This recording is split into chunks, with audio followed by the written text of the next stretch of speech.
Mikey, welcome back to the program. Can you give us I've been ranting this morning about, what happens when the white nationalist, the hardcore neo-fascists and the far-right Christians get together. You've been documenting their infiltration of our military. What's the latest? Well, first, Tom, I want to thank you for being here and being the voice, oftentimes, sadly, in the wilderness for so many years. And it has been a while since I've been on. I know we've done the show before, but thank you for the opportunity.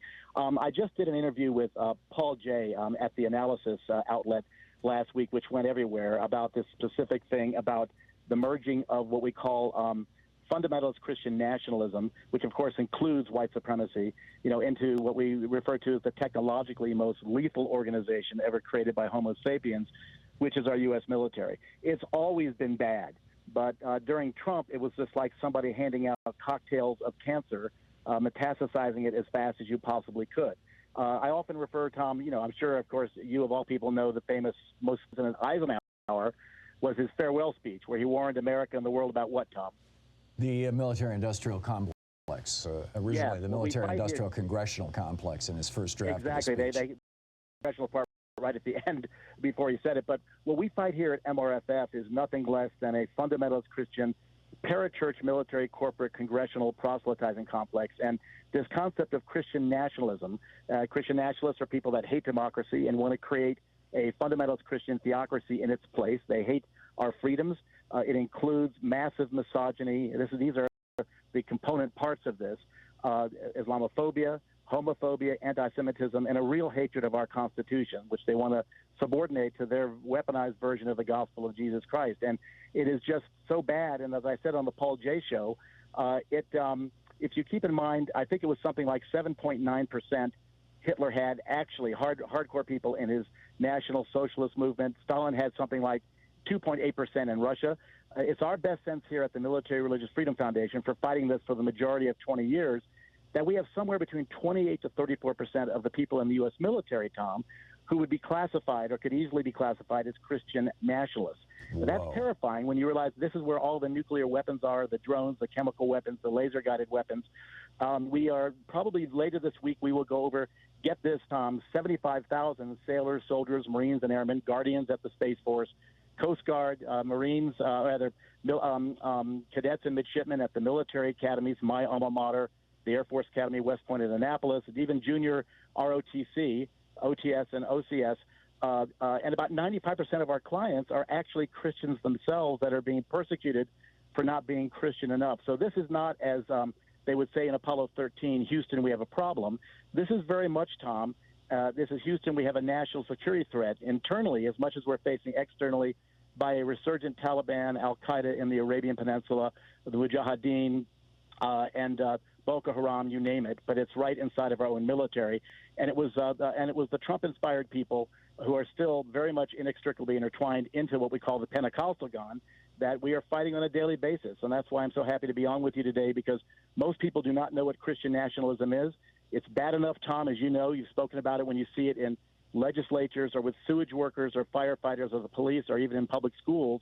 But when you mix it in with the firepower of our U.S. military, it is nothing less than what I said, a terrifying, harrowing national security threat, Tom. The histories of the Trump era are coming out right now, and one of them pretty much deifies General Milley as the guy who, the military stood against Trump. Trump wanted to use the military. He wanted to, execute a coup or a state of emergency using the military, and they defied him. Is that the exception to the rule? Is the senior brass, are they the ones who are? I mean, is there any effort on their part to hold back this tide from within their own ranks?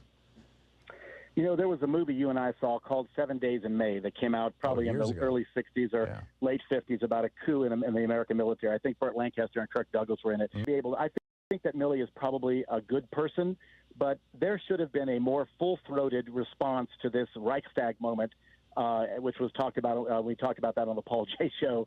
I would have liked to have seen that. I don't want to I don't want to upset the senior flag officers, admirals and generals who come to us on almost a daily basis, and the senior executive service members of the civilian DoD Corps, which are at the same level.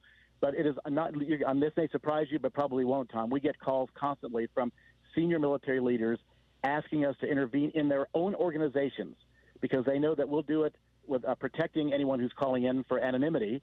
And they don't have to, turn into what we call tarantulas on wedding cakes and face horrible, revenge, and retaliation. What bothers me is, MRFF, we are not a line item in the DoD budget, and these people should be standing up. I believe that General Milley and others, again, it should have been a more full-throated response than what we saw.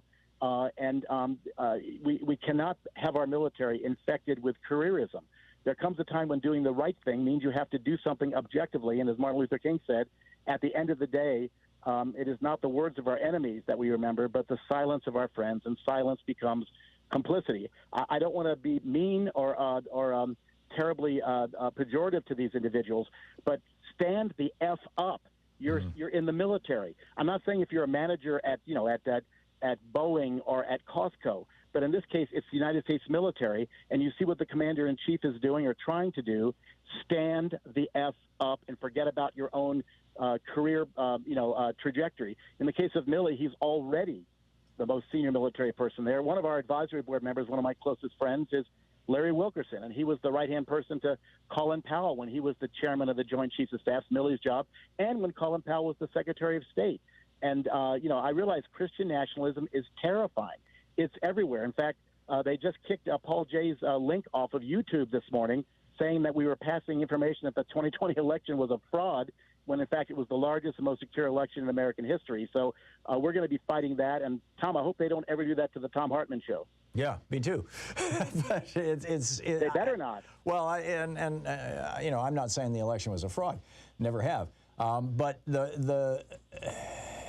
it seems to me that the most dangerous combination imaginable is this combination of military power and religious power. I was ranting about this in the first part of this hour, where talking about the Crusades, where the yes. Pope, told people, and the papacy continued with this for a couple of hundred years, that in battle you immediately go to heaven. This was Bin Laden's message to his followers, which is why they were willing to crash planes into buildings. This is the message that ISIS and Boko Haram embrace, and Al Qaeda embrace, and it's why their fighters are so difficult to defeat, frankly, because they're not afraid of dying. And I am hopeful that, and now, Raw Story is reporting, and just this morning, just like an hour ago, it just went up, that the son of Reverend Moon is now talking about there's a good way to die, right? Fighting for fascism, fighting against the American way. And are you seeing evidence of this? I mean, that's the most extreme on the merger of religion and military that is conceivable. And every culture in the history of the world that has embraced this idea that if you die killing people, you immediately go to heaven, has flipped from being a civilized culture into a barbarous culture. It's why we call the Dark Ages the Dark Ages. Are you seeing evidence of that kind of thing starting to infiltrate our military? Not starting. It's been there for a long time. I invite your audience to Google the terms Jesus nukes, as in nuclear weapons, and Jesus rifles, two of our largest stories. I can tell you that the people that we are fighting are trying to use our U.S. military as an accelerant or lubricant to, again, bring their version of, and a lot of them are promised. They talk about it. A 200-mile-long river, 4.5 feet deep, filled with nothing but the blood of those that their version of Jesus is slaughtered at the Battle of Armageddon. And my fear, I've said it for years, is that they're going to try to spark a nuclear incident to accelerate the arrival of their version of Jesus. I know how it sounds, but as I said before, when we took a look at January 6th, it was suddenly as if we at MRFF, Tom, had been suddenly discovered. We've been talking and screaming about this for years. I had so many media people calling me saying, why are we seeing so much military up there? Why are we seeing all the Christian iconography? So that's exactly what we're concerned about, except just to slightly put a different theme on your statement. This isn't sudden. This has been going on really since the early 1990s, and it existed under Bush and Obama, under Clinton, and it just has gone completely crazy under Trump. And we are not seeing the type of ardent opposition that we would like to see from Biden or from General Milley or even from Lloyd Austin. Austin said, I want to be the lodestar for religious and racial diversity in DOJ. Very often, show us. Words are cheap. You got to stand up and do it now. I don't know what more we can do. Yeah, amen.